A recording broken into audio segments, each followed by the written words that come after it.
Bitcoin was supposed to be the future of money. No banks, no middlemen, no problem. But what if I told you the reality is not even close? Well, if you've ever felt like Bitcoin sounds better on paper than it works in practice, you're not alone. So today I'm breaking down the top 3 things about Bitcoin that really pisses me off, and they might be the exact reasons it's not living up to the hype. Let's rewind to 2008 when Satoshi Nakamoto published the Bitcoin white paper and shook up the entire financial world.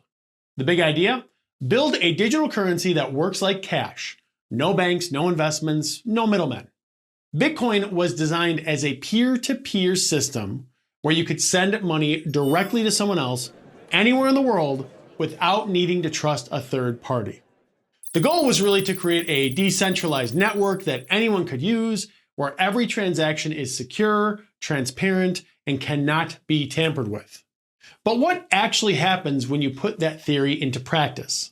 Most people don't realize that there's a major catch hiding in plain sight, and it's one of the biggest reasons that Bitcoin hasn't lived up to its original hype. So let's talk about one of Bitcoin's biggest promises, which is no more banks or middlemen, and you'd be totally in control. But here's where things don't really work like that. So most people, they don't want the stress of managing their own private keys. If you lose your key, your Bitcoin is gone forever. There's no help desk, no second chances. So what do most folks do? They use big exchanges that they trust, like Coinbase or Binance, to hold their Bitcoin for them. And in April of 2025, Binance processed $482.6 billion in trading volume, holding the top spot among centralized exchanges. Coinbase, meanwhile, serves around 8 million monthly active users in the US alone. And that's a massive amount of trust that's placed in these new middlemen, the very thing that Bitcoin was supposed to eliminate. Ironic. So instead of really cutting out the banks, most people just, swap them for companies that help to keep their money safe. Now, if you think that's the only promise that Bitcoin missed, just wait until we talk about the next promise, which sounds awesome, but simply doesn't seem to happen often. Bitcoin was supposed to be your go-to digital cash, right? A way to buy coffee, split dinner, or pay a friend instantly. No banks or credit cards needed. But when you try to use it for everyday stuff, things get clunky really fast. And this is the major catch that I mentioned in the intro. Transactions can take about 10 minutes to confirm. And if the network's busy, you could wait even longer.